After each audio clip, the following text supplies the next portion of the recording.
자리에서 일어나 인재 찬양 올리겠습니다.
모두 자리에 앉겠습니다.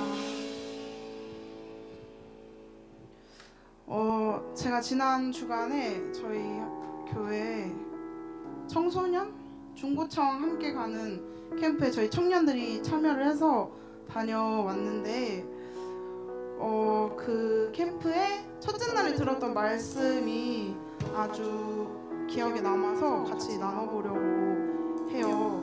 그 말씀의 주제가 예수님은 예배 구경꾼은 절대 만나지 않으신다는 주제였어요. 반대로 말하면 예배 몰입하는 자들은 모두 만나주신다는 말씀이었거든요.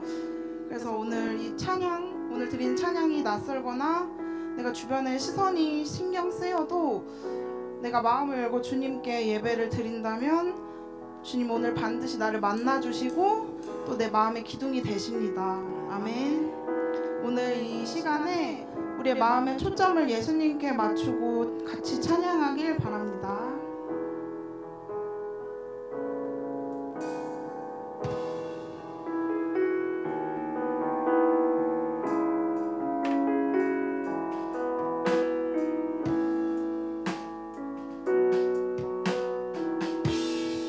주 앞에 엎드려 주 앞에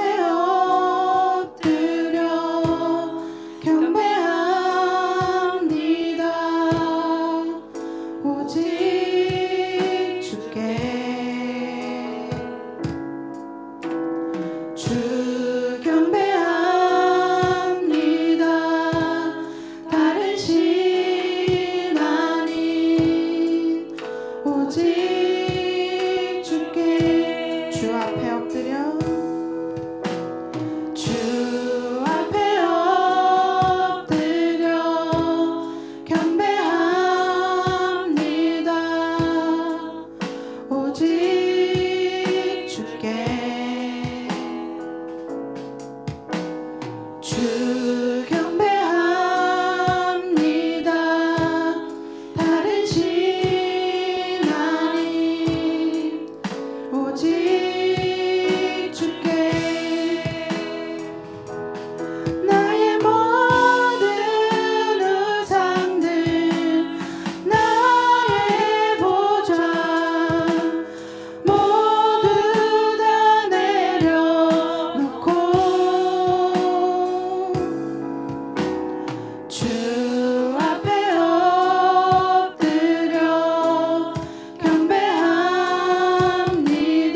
엎드려 주 앞에 엎드려 경배합니다.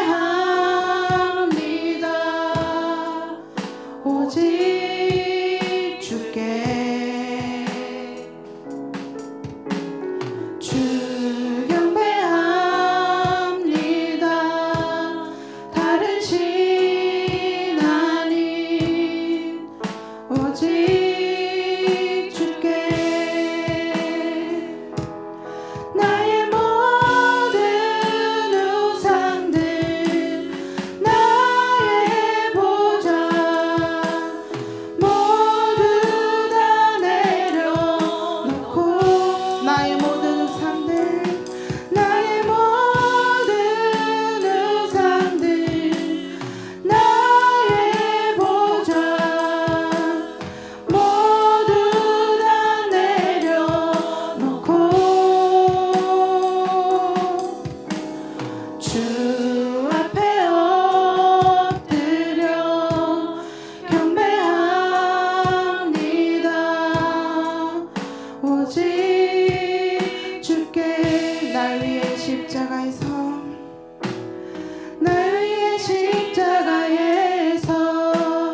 깨뜨리신 사랑 오늘도 그 사랑 안에 나 거합니다. 주님의 생명 내 안에 있고 주님의 사랑 날 강권하니 나 오늘도 주께 내 삶을 깨뜨립니다. 날 위해 십자가에서 깨뜨리신 사랑 오늘도 그 사랑 안에 나 거합니다.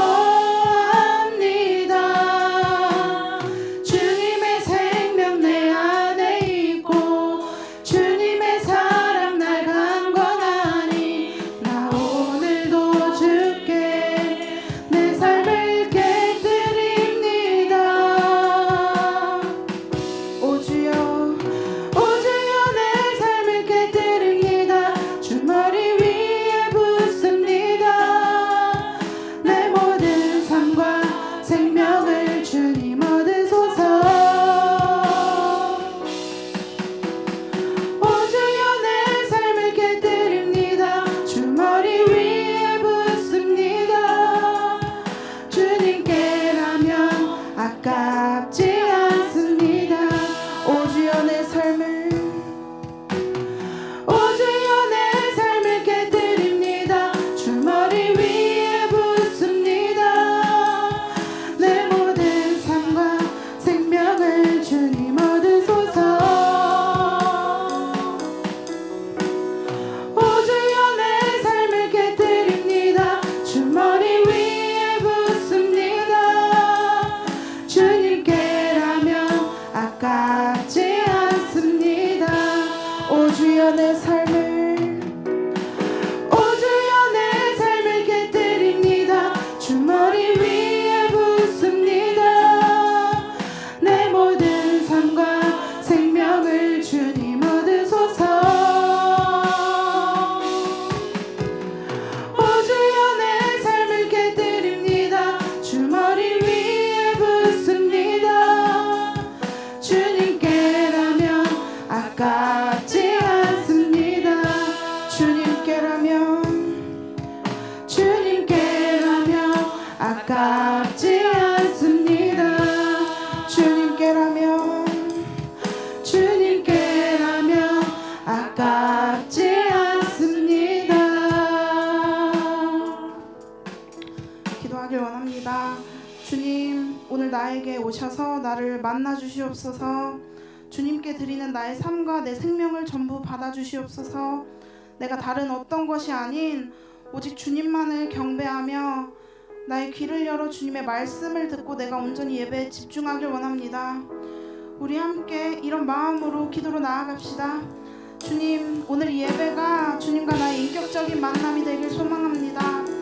나의 마음을 만져주시옵소서. 내가 예배에 동떨어져 있는 구경꾼이 되지 않게 도와주시옵소서. 나의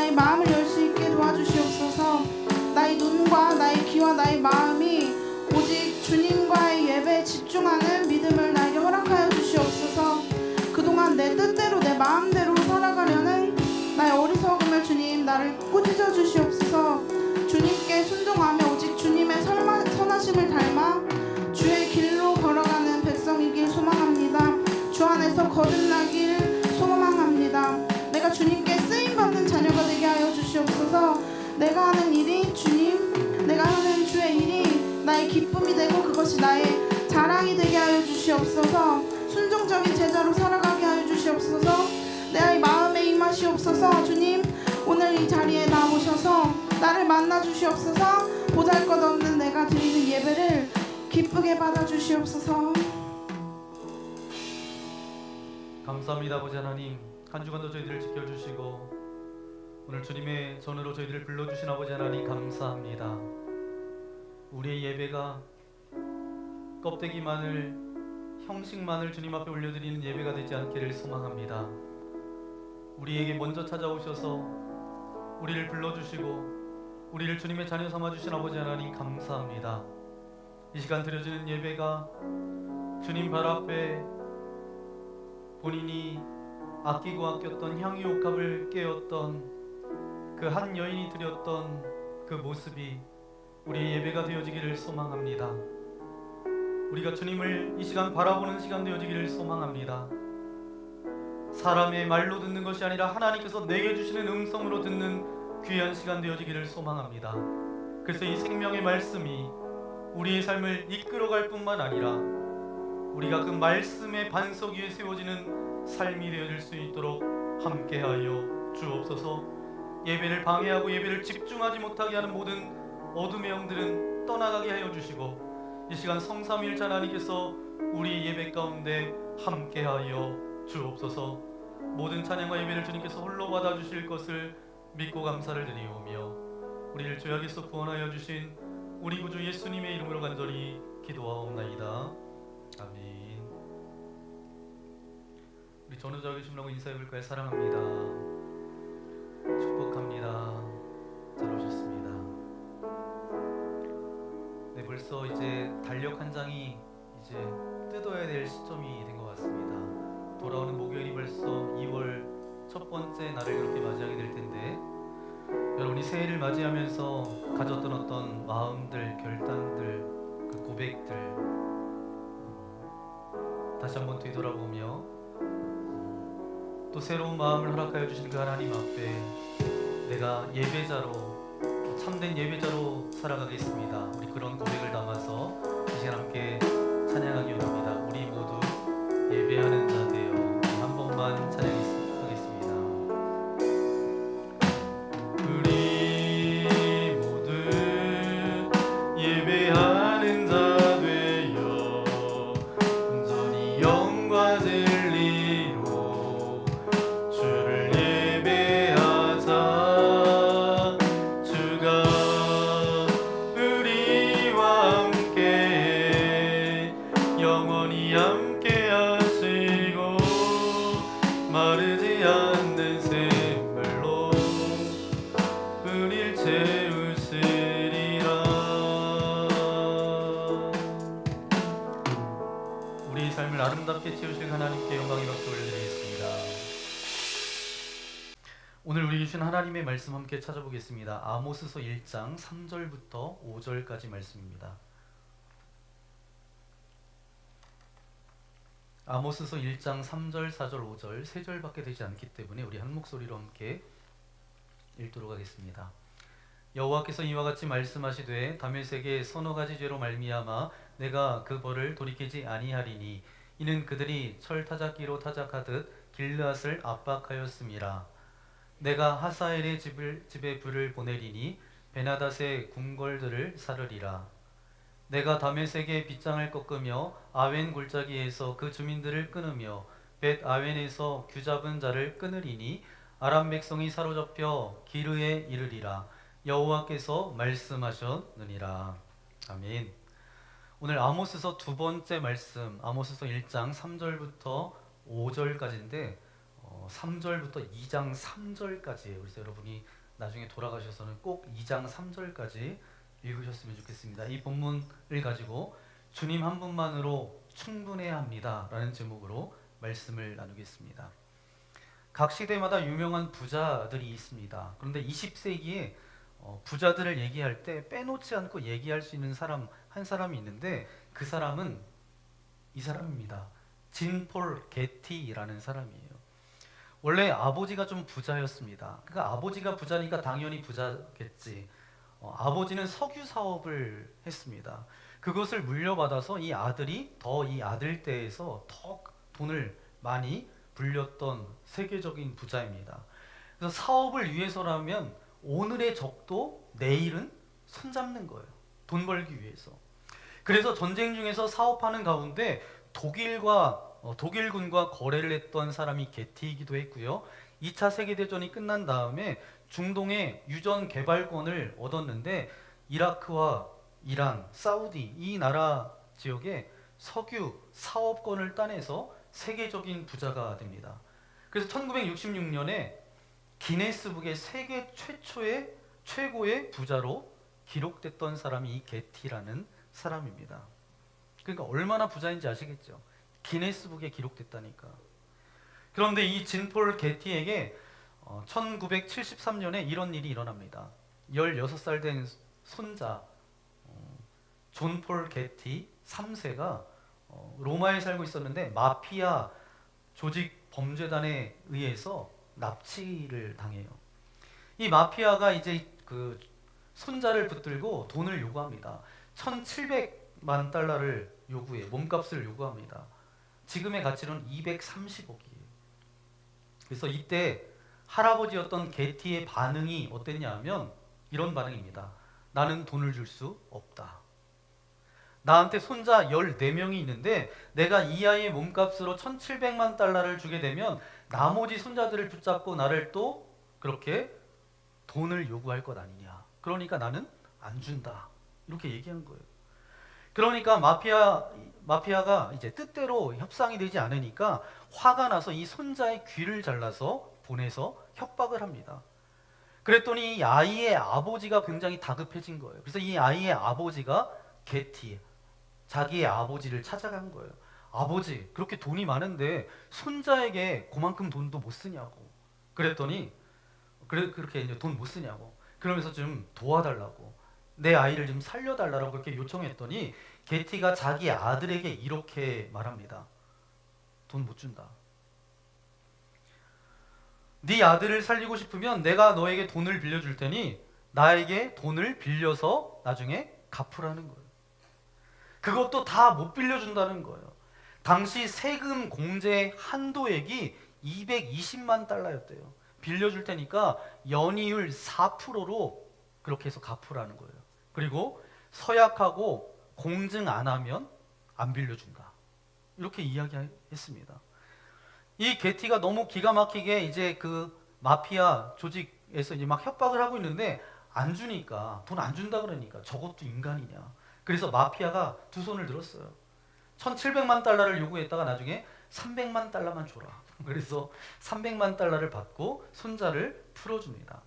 납치범 소나기에서 이제 벗어난 이 손자 게티 3세는 잘린 귀를 이제 재건하는 수술을 받고 심리 치료를 받았어요.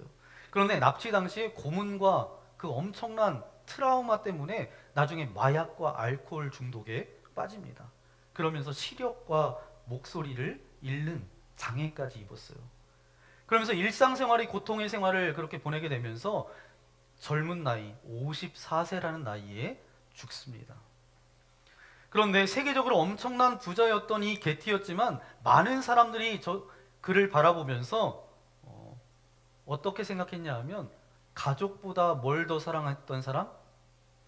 돈을 더 중하게 여겼던 사람. 그래서 그를 가리켜서 진정한 부자, 존경받는 부자로 기억하는 사람은 한 사람도 없고 그런 평가도 없습니다. 제가 왜 이런 말씀을 드리냐면 상황은 다르겠지만 우리가 새해를 맞아서 벌써 이제 달력 한 장을 찢을 때가 됐어요. 저마다 여러분이 꿈꿨고 약속했고 결단했고 목표와 계획을 세웠는데 혹시 내가 추구하는 인생을 살고 싶고 내 목표를 이루고 싶은 것 때문에 정말 중요한 것을 놓치고 있지 않은가? 혹시 여러분에게 진짜 중요한 게 뭘까요? 지금 내 인생 가운데 정말 중요한 것 한 가지를 꼽으라면 여러분 어떤 것을 말할 수 있을 거예요? 저는 이 중요한 것을 알아야 되고 이 중요한 것을 붙들어야 된다라고 저는 분명히 믿습니다. 그러면 예수님을 믿는 저와 여러분에게 제일 중요한 것은 뭘까요? 여러분 이 세상을 떠나서 천국 갈 때 가지고 갈 것이 여러분 뭐가 있을 거라 여러분 생각하세요? 이 세상에 올 때도 거저 왔는데 나중에 갈 때도 뭐 빈몸으로 가는 것, 빈손으로 왔다가 빈손으로 가는 인생이죠. 근데 가지고 갈 수 있는 것 두 가지가 있습니다. 첫 번째는 뭐냐면 예수님과 동행하면서 예수님을 닮았던 성품, 이건 가져갈 수 있어요. 또 하나 가져갈 수 있는 것, 나와 알고 지냈던 사람과의 사랑의 섬김들, 그 사랑의 관계는 가지고 갈 수 있습니다. 여러분 혹시 요즘 너무 바쁘게 사느라 진짜 중요한 것 놓치고 있지 않습니까? 한번 이 시간을 통해서 여러분의 삶을 되돌아보는 시간 되기를 소망합니다. 그래서 저는 오늘 아모스서 말씀 두 번째 말씀을 여러분에게 나누는데 그냥 오늘도 목사님 말씀하시는구나 이렇게 듣는 것이 아니라 하나님이 나한테 말을 걸어 오시는구나 이렇게 말씀 앞에서는 저와 여러분 되어지기를 소망합니다. 우리가 살아가면서 영향받는 세계를 나눌 때 몇 가지로 나눌 수가 있습니다. 우리 눈에 보이는 물리적인 세계, 자연계가 있어요. 자연계. 눈에 보이는 것, 그리고 인간의 감정과 정서, 지식들이 담겨져 있는 정신세계가 있습니다. 그런데 우리 그리스도인들에게는 또 하나의 세계가 있어요. 어떤 세계가 있죠? 네, 영적 세계가 있습니다. 여러분 신앙은 우리의 모든 세계를 다 포함한다는 거예요. 하지만 신앙의 주된 관심은 어떤 세계예요? 영적 세계예요. 그래서 신앙인인 우리는 다른 어떤 것보다 영적 세계에 대해서 민감함이 있어야 돼요. 무지해서도 안 되고 무시해서도 안 됩니다. 여러분 그래서 저와 여러분에게 중요한 것은 바로 뭐예요? 말씀이 중요하다는 거예요. 이 말씀은 우리의 삶의 모든 부분, 자연계라든지 정신세계라든지 영적 세계에 대해서 알려주는 것이 바로 뭐예요? 말씀이에요. 자, 그런데 재미있는 것이 있습니다. 하나님께서 다 만드셔서 그런지 자연 세계에 있는 어떤 적용되는 어떤 법칙과 어떤 원리가 비슷하게 영적 세계에서도 비슷하게 적용된다라는 거예요. 그 중에서 우리가 중요한 깨달음을 주는 것이 뭐냐면 삼투압 현상입니다. 우리 학생들 삼투압 현상 뭔지 알아요? 네. 아는데 지금 이제 얘기할 수 없으니까 이제 얘기는 못하는 것 같아요. 삼투압 현상 뭐죠? 농도가 다른 두 액체가 있습니다. 그 액체 사이에 반투막이 있어요. 반만 통과하는 막이 있을 때 농도가 낮은 액체가 농도가 높은 쪽으로 용질은 움직이지 않지만 용매가 반투막을 통해서 움직인다. 아시겠어요? 네, 네. 쉽게 얘기하면 설탕 덩어리가 있는데 덩어리는 통과 안 되지만 물은 통과가 된다는 거예요. 굉장히 좀 어렵지만 우리의 일상 가운데 이 삼투압이 우리 주변에 굉장히 많습니다. 쉽게 예를 들면 배추가 있어요. 소금을 쳤어요. 그러면 배추에서 뭐가 빠져나와요? 배추는 변해요? 배추는 모습 있죠. 그럼 거기서 뭐가 나와요? 물이 나옵니다. 물이 빠져나올 때 그냥 우리는 나오는 것 같지만 그때 압력이 있어서 물이 나오는 거예요. 그때 나오는 게 삼투압입니다. 이해가 되시죠 이제? 네. 그럼 우리 첫 번째 함께 고백해 볼까요? 첫 번째 함께 고백하겠습니다. 시작. 영적인 세계에도 삼투압 현상이 있습니다. 아멘. 영적 세계에도 마찬가지라는 거예요. 자연 세계에 있는 이 영적 세계에도 분명히 이 원리가 적용된다는 것입니다. 죄와 악한 영적인 환경에 어떤 영혼이 던져져요. 그러면 자기는 아무것도 하지 않아도 일부러 받아들이려고 하지 않아도 내 의사와 상관없이 죄와 악한 것들이 내 안으로 밀고 들어온다라는 거예요. 이것은 저는 일종의 영적 삼투압 현상이다. 그렇게 말할 수 있습니다. 그렇기 때문에 이 세상을 살아가는 저와 여러분 우리에게는 영적인 삼투압 현상은 가장 실제적인 문제 중에 하나입니다. 우리가 살아가는 시대 정신과 이 문화 속에서 우리가 살아갈 때 가장 문제가 되는 것이 이거예요. 오늘 이제 아모스서 두 번째 말씀을 나누는데 아모스 이 선지자가 활동했던 이 시대를 보면 경제적으로 보자 한다면 이스라엘 가운데 굉장히 풍요를 누렸던 시대입니다. 그런 때 그때 왕은 어땠냐 하면 오늘날로 관점을 보면 요즘 전부 뭐 경제 문제를 가지고 정치를 판단하잖아요. 그러니까 굉장히 풍성한 시대였다라고 한다면 이 왕은 많은 사람들로부터 칭송받는 왕이었겠죠.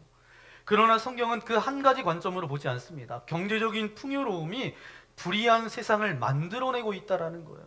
왜냐하면 부유한 사람들은 지나칠 정도로 호사를 누리고 있어요. 그 호사를 누리는 이면에는 어떤 사람들이 있어요? 가난한 사람, 너무 많은 시련을 겪고 어려움을 겪는 사람들이 있는 거죠. 그 때문에 그 시대에 예언자가 등장할 수밖에 없었습니다. 이 아모스를 통해서 하나님은 이스라엘 백성들에게 강력한 심판의 메시지를 말씀하고 계세요. 그런데 그렇게 이스라엘에게 심판의 메시지를 말씀하시면서 오늘 1장 3절부터 2장 3절까지 말씀을 보면 여러 나라들에 대한 심판을 이야기하고 계세요. 어떤 나라들이냐? 지도를 보면 오른쪽에 보면 아람, 다메섹이 있습니다. 그리고 아래쪽에 보면 블레셋도 있고요. 그리고 두로, 또 에돔, 암몬, 그리고 모압 이렇게 있습니다. 다 뭐냐 하면 이스라엘 나라, 북이스라엘을 둘러싸고 있었던 나라들이에요. 이렇게 이웃 나라들의 심판의 이야기를 한다라고 해서 이웃 나라의 어떤 죄가 가장 큰 것이 아니라 제일 많이 야단 맞아야 될 녀석은 남겨놓고 그렇게 말씀하시는 거예요. 그러니까 이스라엘의 죄가 얼마나 큰지 그것을 아주 강력하게 이야기하기 위해서 우선은 남겨두고 주변의 다른 나라들의 죄를 지적하는 구조로 이렇게 되어져 있습니다. 타민족 또한 죄가 없는 것이 아니에요. 타민족에 대한 심판과 이스라엘에 대한 심판이 연결되어져 있습니다. 그러나 여러분, 모든 심판은 심판 자체가 그 목적이 아닙니다. 무엇을 하기 위한 거예요? 심판하는 것은 우리 부모님들이 아이들이 잘못했을 때 자 일로 와, 몽둥이를 들어요 하는 이유가 뭐예요? 너 좀 맞아보자 오늘. 이게 아니잖아요. 뭐예요? 그걸 통해서 깨닫게 하기 위해서. 바로 심판 자체가 목적이 아니라는 거예요. 무엇하기 위해서? 구원의 길로 인도하기 위해서예요. 여러분, 예언자의 예언이 그대로 이루어지는 것이 성공입니까? 아니면 그대로 이루어지지 않는 것이 성공입니까? 예언자들이 예언을 하잖아요. 예언의 말씀, 하나님의 그 예언의 말씀을 해요. 그런데 사람들은 생각하기를 내가 예고한 대로 앞으로 이렇게 될 거야 하는 말이 그대로 이루어진다면 성공처럼 생각하지만, 그러나 예언의 목적은 바로 뭐예요? 심판 자체가 목적이 아니라고 말씀드렸잖아요. 그러면 심판받을 수밖에 없었던 자들이 예언자의 그 말씀을 통해서, 그 메시지를 통해서 그들이 회개하고 하나님이 구원하시고 회복시키셨다라고 한다면 그게 예언의 성공인 것입니다.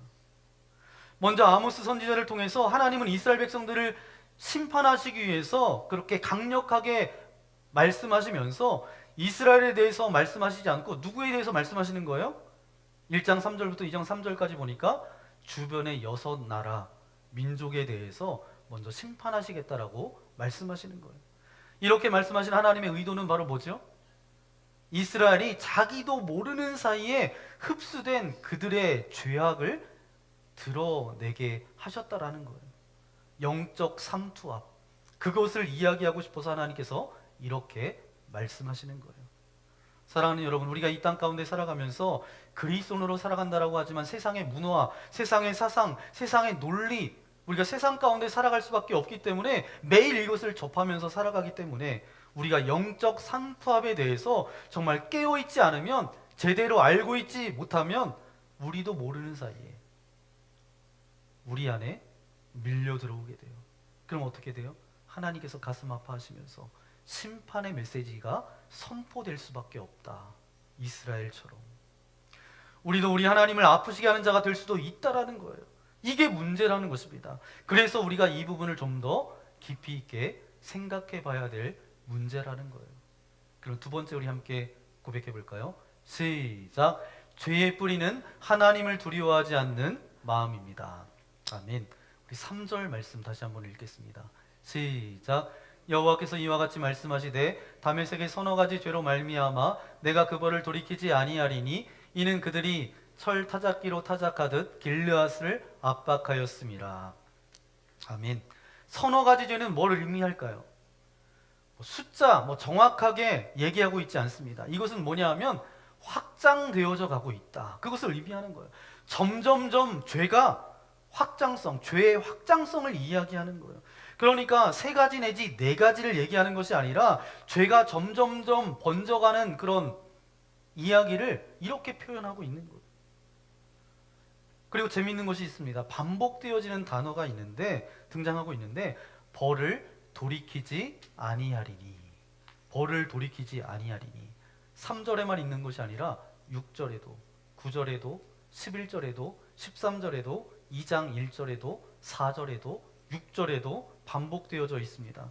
그러니까 하나님께서 얼마나 지금 그 시대에 대해서 분노하고 있는지를 그대로 보여주고 있어요. 자, 그렇다면 구체적으로 이스라엘을 둘러싼 그 나라들의 죄악이 구체적으로 어떤 죄악들인가? 그들이 짓고 있는 죄를 두 가지예요. 두 가지로 나눌 수 있는데 이 6나라는 보니까 결국 두 가지 문제입니다. 첫 번째는 뭐냐 하면 힘의 횡포예요. 힘을 가졌기 때문에 무자비하고 무절제하게 사용했던 그 모습들, 그것을 이야기하고 있습니다. 그래서 다메섹에 대해서 3절 말씀해 보니까 뭐라고 말씀하고 있어요? 이는 그들이 철 타작기로 타작하듯 길르앗을 압박하였습니다. 길르앗을 압박했다는 거예요. 에돔에 대해서는 11절입니다. 이는 그가 칼로 그의 형제를 쫓아가며 긍휼을 버리고 항상 맹렬히 화를 내며 분을 끝없이 품었습니다. 암몬에 대해서는 13절에 이렇게 이야기하고 있습니다. 이는 그들이 자기 지경을 넓히고자 하여 길르앗의 아이 벤 여인의 배를 갈랐음이니라. 끔찍하잖아요. 이 모압에 대해서는 2장 1절입니다. 이는 그가 에돔 왕의 뼈를 불살라 죄를 만들었습니다. 여러분, 인간이 가장 악할 때 짓는 죄 중에 하나가 뭔지 아세요? 힘이 있다고 그 힘을 가지고 무절제하게 횡포할 때, 그때가 가장 악하다는 거예요. 그 모습을 보여주고 있는 것입니다. 그 정서, 그 마음, 이것이 그들의 첫 번째 죄악이었어요. 또 하나는 뭐냐? 두 번째, 이익을 위해서 수단과 방법을 안 가리고 나아가는 모습입니다. 성경 말씀을 보니까 블레셋에 대해서 어떻게 표현하고 있냐면 6절입니다. 6절, 이는 그들이 모든 사로잡은 자를 끌어 에돔에 넘겼습니다. 9절 말씀에 보니까 두로에 대해서도 말씀하고 있는데 이는 그들이 그 형제의 계약을 기억하지 아니하고 모든 사로잡은 자를 에돔에 넘겼습니다. 특별히 이 블레셋과 두로를 말한 까닭은 이 블레셋과 두로는 당시 그 지역에서 중개 무역을 했던 민족이에요. 그런데 경제적인 이익을 위해서 형제고 뭐고 다 사로잡아 가지고 막 팔았다라는 거예요. 노예로. 돈이 된다면 못할 짓이 없었다라는 것입니다. 그런 이야기예요. 이익을 위해서 수단과 방법을 가리지 않고 규칙이고 예의고 정의고 다 팽개쳐 버렸다는 거예요. 그 모습에 하나님께서 도저히 참을 수 없었던 또 하나의 그들의 죄악의 모습이 바로 자기 이익을 위해서 그렇게 나아갔던 모습들. 여러분, 저와 여러분이 살아가고 있는 이 세상과 이 아모스 시대에 있었던 이 사람들, 그 당시의 상황과는 똑같지는 않아요. 하지만 본질은 같아요. 세상은 달라지지 않았습니다. 여전히 지금도 이 세상이 미쳐가고 있는 것을 보면 어때요? 힘과 돈이에요. 이익을 위해서, 힘을 위해서, 쾌락을 위해서. 이 세상이 돌아가고 있는 정서를 보면 이때나 지금이나 별다를 것이 없다, 그 말입니다. 그런데 이런 힘의 남용과 수단과 방법을 가리지 않고 이익을 추구하는 행동을 들여다가다 보면 그 뿌리에 뭐가 있냐 하면 그 뿌리가 진짜 문제예요. 그 밑바닥에 깔려있는 정서가 있습니다. 그건 세 가지예요. 하나는 뭐냐 하면 욕망이 깔려 있어요. 절제되지 않는 욕망. 이것을 탐욕이라고 하죠. 탐욕. 두 번째 뭐가 깔려 있냐 하면 이기심이 깔려 있어요. 나를 위해서라면 남들은 전혀 상관치 않는 거. 세상이 나를 위해서 존재하는 것으로만 생각한다는 거예요. 세 번째 깔려 있는 것은 교만이에요.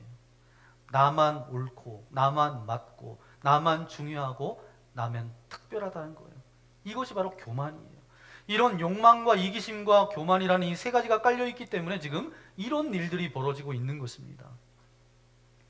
여러분, 기독교 역사 가운데 핍박받았던 20세기에 여러 가지 공산권 나라들이 있습니다. 우리나라 주변국 가운데 가까이 있는 나라 중에 한 나라가 중국이라는 나라예요.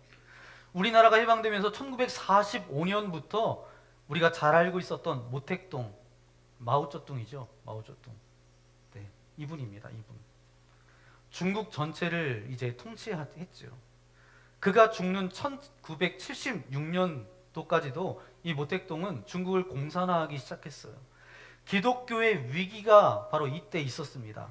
1948년 정도에 목회자들, 목사님들을 잡아서 감옥에 가두기 시작했고, 초창기에는 어떤 일들이 벌어졌냐 하면 예수 믿는 사람들을 십자가 처형까지 시키기까지 했던 역사적 기록이 중국에 남아 있어요.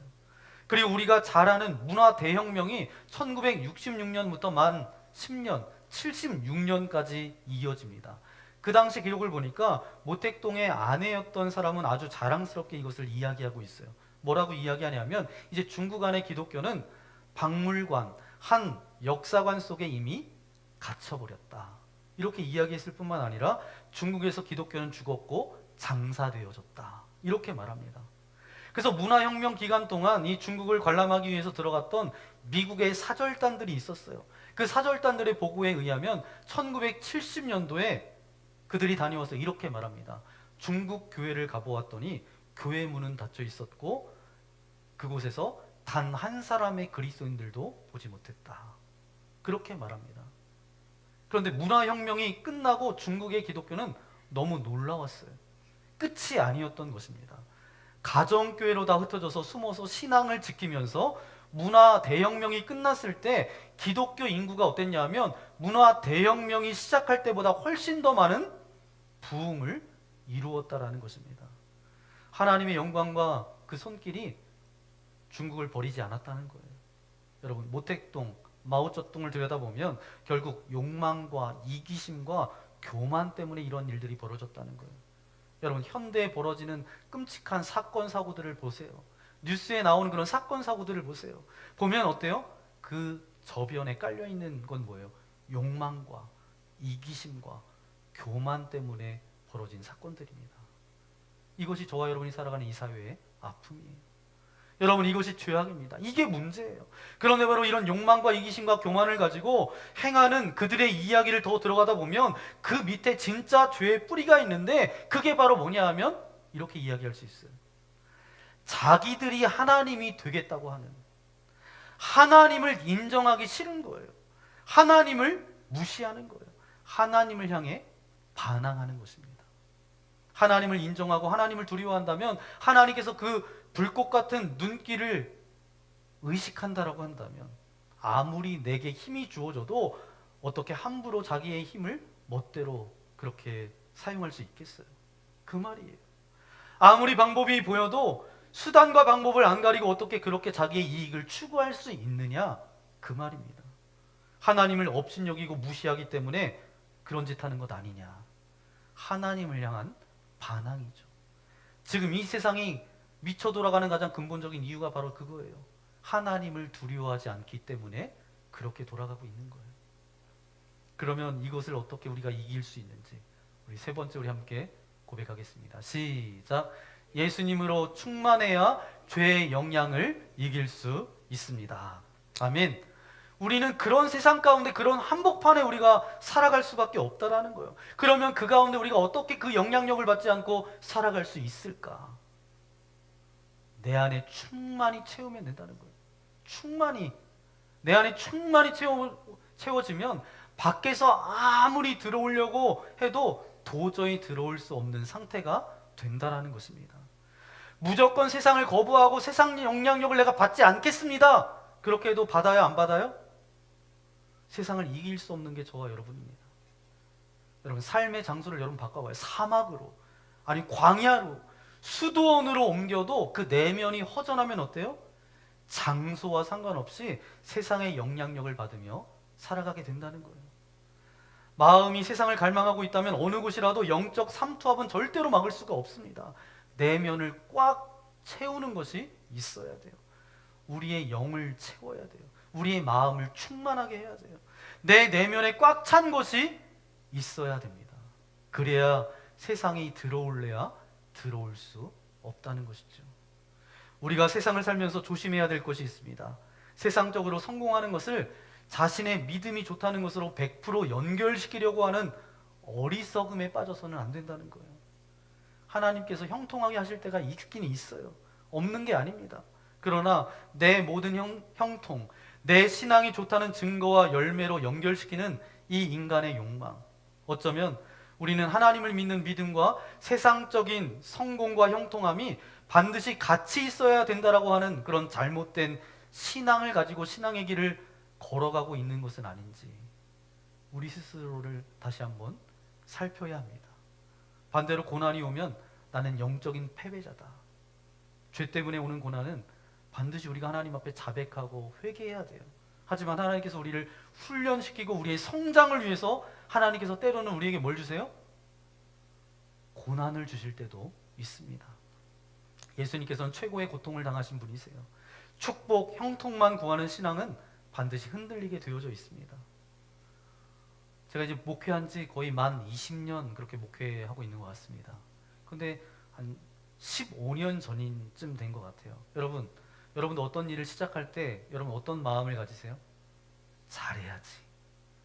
내가 잘해야지. 그래서 많은 사람들한테 인정받고 싶기도 하고, 저도 마찬가지였어요. 세상적으로 이야기하면 성공하고 싶었죠. 목회 잘한다 이런 이야기를 누군가로부터 많이 듣고 싶었어요. 저도 사람인지라.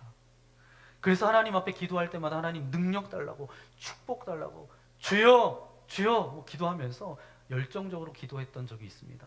그런데 어느 날 새벽에 3시에 제가 눈이 떠진 거예요. 그러면서 잠이 오지 않는 거예요. 저는 베개에 닿는 순간, 저와 같이 사는 사람은 잘 알고 있습니다. 베개에 닿는 순간 1분도 안 돼서 그냥 자요. 그러면 알람 소리에 다시 눈을 뜹니다. 중간에 깨는 일은 거의 없습니다.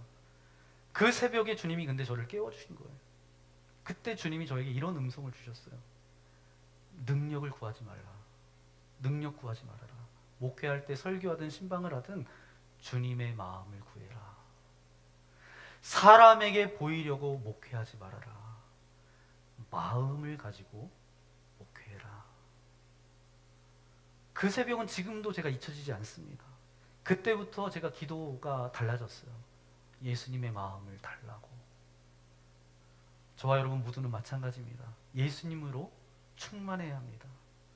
여러분, 세상의 그 이기심, 그 어떤 것보다 강력하게 정말 이기고 나를 지킬 수 있는 것이 뭐냐? 십자가의 그 사랑이라는 거예요. 예수님의 심장을 내가 갖는 거예요. 이곳으로 가득 차 있어야 돼요.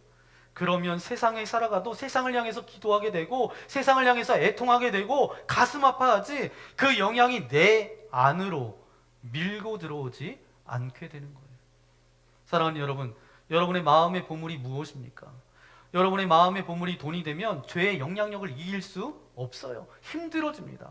뿐만 아니라 여러분 마음에 우상이 생기게 돼요. 구약 성경에 보니까 하나님께서 늘 우리에게 가르쳐 주셨던 게 뭐냐? 하나님을 믿는 신앙과 다른 것이 섞이면 영적 혼합주의. 이걸 굉장히 싫어하셨어요. 그래서 뭐라고 말씀하세요? 차든지 덮든지 하라는 거예요. 혼합돼서 섞여버리는 거 난 너무 싫다. 심지어 우상을 취하는 것을 뭐라고 규정하고 있어요? 여호와 하나님을 버리는 것으로 규정하고 있습니다. 저는 여러분의 마음의 보물이 예수님이면 축복받습니다. 이 축복에 대한 이야기를 하고 있는 게 아니에요. 다시 말해서 축복이 올 것을 믿기 때문에 예수님으로 충만합시다, 이 말을 하고 싶은 것도 아닙니다. 내가 이걸 버리면 하나님이 이런 축복을 주시겠지, 이런 축복을 얘기하는 것이 아니에요. 어떤 결과가 올 것을 계산하기 때문에 순종의 길을 택하자, 이렇게 말하는 것이 아닙니다. 하나님이 기뻐하시는 것이 무엇인지 알면 결과와 상관없이, 관계없이 깨끗하게 따라가는 순종을 배우고 싶다는 것입니다. 왜냐하면 순종이라고 하는 것 자체가 바로 뭐예요? 이기심을 목적으로 하지 않기 때문입니다. 순종은 어디로부터 나와요? 사랑으로부터 나오게 되는 거죠. 이기심을 추구하면 우리의 순종은 반드시 혼탁해진다는 거예요. 여러분의 마음의 보물이 예수님으로 충만하고 주님 곁에 머무는 복이 있기를 소망합니다. 동시에 내 삶과 내 생각과 마음속에 자리 잡고 있는 혼합된 잘못되어진 뒤엉켜져 있는 믿음을 하나님의 말씀의 검으로 정확하게 잘라서 도려내는 은혜도 있기를 소망합니다. 여러분, 세상의 욕망보다, 그 어떤 욕망보다 더 뜨겁고 벅찬 것이 바로 뭐예요? 거룩한 열정이에요. 예수 그리스도를 사랑하는 그 거룩한 열정이 저와 여러분의 가슴에 있을 때, 여러분, 이 세상의 어떤 욕망도 결코 우리 안에 못 들어오게 되는 줄 믿습니다. 그게 진짜 중요한 거예요. 사랑하는 여러분, 이 세상을 우리가 살아가고 있지만 불가능하다고 여러분 쉽게 포기하지 마십시오. 가능하다는 소망을 가지고 살아가십시오. 시궁창 같은 이 세상의 한복판에 있어도 결코 거기에서 오염되지 않고 오히려 그 가운데서 아름다운 열매로 올려드릴 수 있는 의의 병기로 살아가는 저와 여러분 될 수 있기를 예수님의 이름으로 간절히 축원합니다. 영적 삼투압, 우리가 죄 많은 이 땅 가운데 살아갈 수밖에 없어요. 그것이 흘러 들어올 수밖에 없어요. 내가 그것에 영향을 받지 않아야지, 그래서 받지 않는 것이 아닙니다. 우리 안에 누구로 채워야 돼요? 예수님 한 분만으로 내가 충분합니다. 하나님의 은혜로 채우고 말씀으로 채울 때에 그 어떤 영향이 우리를 삐집고 들어오지 못한다라는 거예요. 그런 믿음의 거장으로 살아갈 수 있는 저와 여러분 되시기를 예수님의 이름으로 간절히 축원합니다. 함께 기도하겠습니다.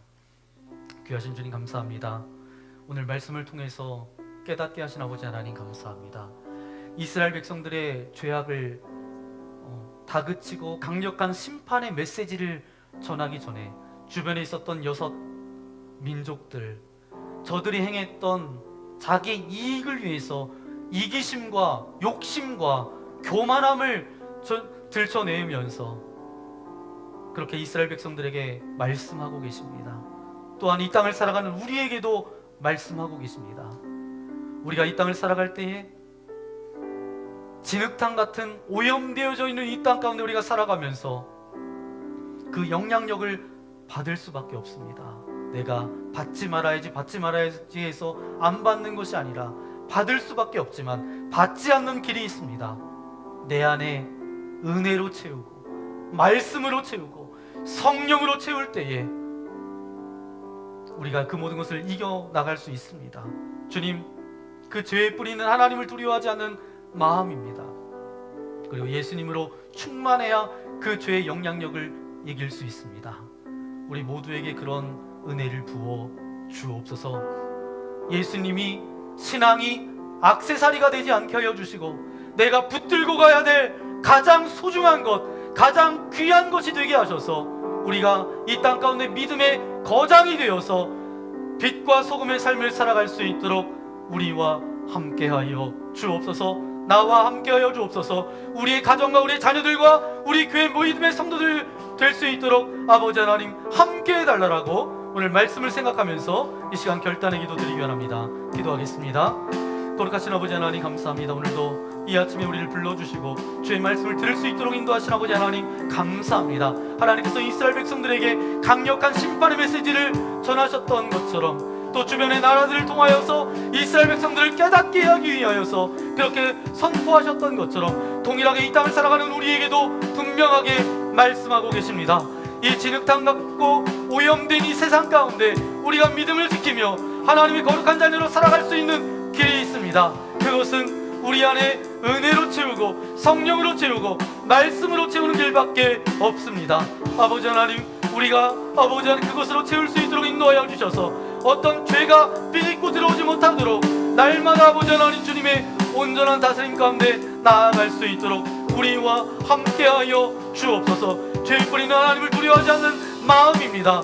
주님, 예수님으로 충만해야 그 모든 죄들을 이길 수 있사오니 우리에게 그런 충만한 은혜를 허락하여 주옵소서. 이 시대의 영적 믿음의 거장으로 설 수 있도록 인도하여 주시고 우리가 가는 곳곳마다 그런 생명의 역사, 복음의 역사, 하나님의 은혜가 흘러가는 축복의 통로로 나아갈 수 있도록 우리와 함께하여 주옵소서. 이 모든 말씀 우리 구주 예수님의 이름으로 간절히 기도하옵나이다. 아멘. 오늘 말씀을 생각하면서 이 시간 함께 결단의 찬양 드리기 원합니다. 주님 한 분만으로 충분합니다. 이 고백은 다른 말로 바꾸면 나는 무엇과도 주님을 바꾸지 않겠습니다. 나는 무엇과도 주님을 바꾸지 않고 주님 붙들고 주님의 말씀 붙들고 주님과 동행하는 삶을 살아가겠습니다. 우리 그런 고백을 담아서 이 시간 함께 찬양하기 원합니다.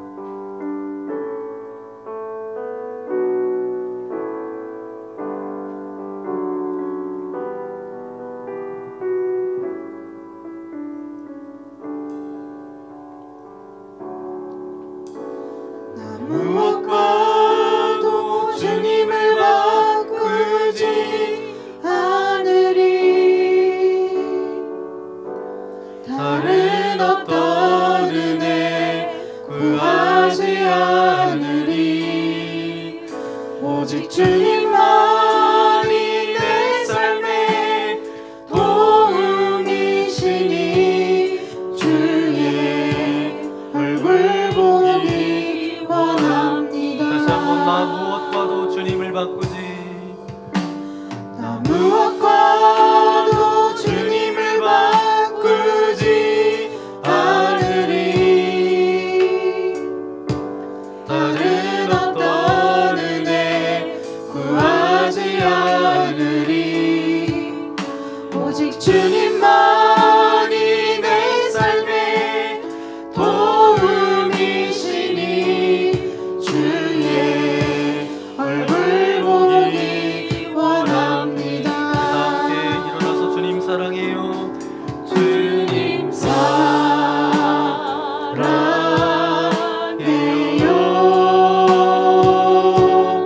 온 마음과 정성 다해 하나님의 진실한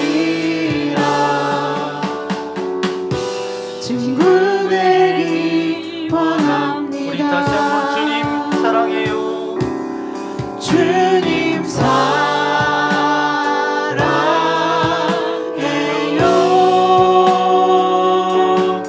온 마음과 정성 다해 하나님의 진실한 친구 되기 원합니다.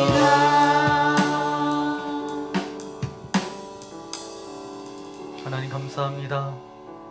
우리가 주님 앞에서 간구하고 고백하는 것은 우리가 주님으로 한 분만으로 충만하기 원하는 그것입니다. 세상을 살아가면서 때론 힘과 물질을 생각하고 사람을 생각하다 보면 어느새 우리 심령 속에 물질이 들어오고 사람이 들어오고 그것이 나를 지배하고 그것으로부터 우리가 농락당할 때가 한두 번이 아닙니다. 오 주여, 예수 그리스도로 충만하게 채워 주옵소서. 주님의 말씀보다 다른 음성이 먼저 들려오지 않도록 인도하여 주시고 우리가 그 무엇보다도 주님을 바꾸지 않을 수 있도록 우리와 함께하여 주옵소서. 영적인 세계에도 삼투압 현상이 있습니다. 죄와 악한 것들이 우리를 비집고 들어오려고 합니다. 그때 그것을 막고 비집고 들어오지 못하게 하는 길이 하나 있습니다. 하나님의 은혜로 충만케 채우는 것입니다. 성령 충만한 것입니다. 날마다 성령으로 충만케 채워주셔서 어떤 죄악이 틈타지 못하도록 인도하여 주시고 죄의 도구로 사용되어지는 것이 아니라 의의 병기로 우리를 아름답게 사용하여 주옵소서. 예수님으로 충만해야 죄의 영향력을 이길 수 있습니다. 아버지 하나님, 그런 믿음의 거장들 되어줄 수 있도록 이곳에 있는 한 사람 한 사람을 주님께서 축복하여 주옵소서. 그런 결단과 고백을 담아 귀한 물질을 주님께 올려드립니다. 우리의 정성과 마음과 삶과 고백이오니 기뻐 받아주시고 우리가 물질 때문에 어려움 당하지 않도록 인도하시며 물질을 주시는 분도 주님이시고 가져가시는 분도 주님이시고 주신 것을 지혜롭게 잘 사용할 수 있도록 우리와 함께하여 주옵소서. 특별히 오늘 이곳에 나올 때에 여러 가지 두려움과 근심과 염려와 걱정과 섭섭한 마음과 관계의 문제를 가지고 나왔습니까? 아버지 하나님, 육체의 질병과 연약함을 가지고 나온 이들이 있습니까? 주님의 능력의 오른손으로 안수하여 주실 때에 모든 근심과 염려들은 떠나갈지어다. 모든 두려움들은 사라질지어다. 모든 육체의 연약함들은 떠나갈지어다. 영과 혼과 육의 강건함을 허락하여 주셔서 날마다 주님의 부르심 앞에 그 사명을 기쁨으로 감당하며 나아갈 수 있도록 은혜를 베풀어 주옵소서.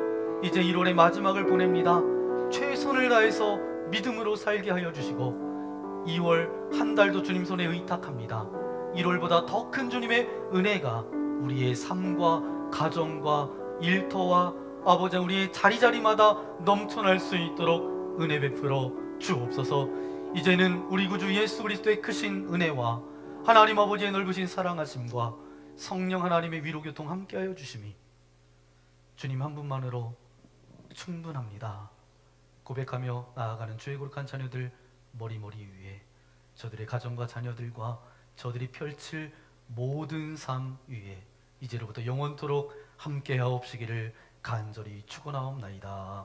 아멘.